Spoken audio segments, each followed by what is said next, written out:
সন্তানের জন্য বুকফাটা আর্তনাদে বারবার জ্ঞান হারাচ্ছেন বনানীর প্রাইম এশিয়া বিশ্ববিদ্যালয়ের শিক্ষার্থী পারভেজের মা। তার প্রবাস ফেরত বাবার আহাজারিতে ভারী হয়ে উঠছে চারপাশের পরিবেশ। ছেলের এমন বিদায় কোনোভাবেই তারা মেনে নিতে পারছেন না। পারভেজের এমন পরিণতি কাঁদাচ্ছে গোটা দেশবাসীকে। সন্তানের শোকে পাগল প্রায় মা পারভিন আক্তার আহাজারি করে বারবার মূর্ছা যাচ্ছেন।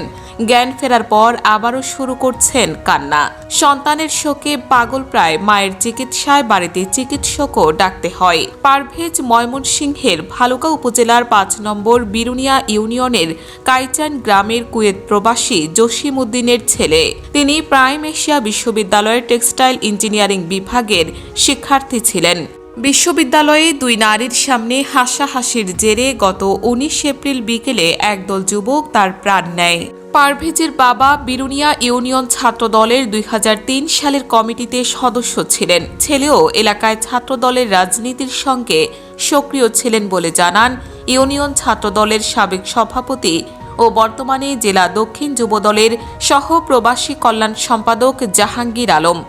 এদিকে রোববার বিকেল 4:15টার দিকে পারভেজের নিথর দেহ বহনকারী অ্যাম্বুলেন্স গ্রামে এসে পৌঁছায়। এ সময় তাকে শেষবারের মতো দেখতে ভিড় করেন গ্রামবাসী। বাড়িতে দেহ নেয়ার পর কান্নায় ভেঙে পড়েন স্বজনরা। এশার নামাজের পর তার জানাজা শেষে পারিবারিক কবরস্থানে তার দাফন সম্পন্ন হয়।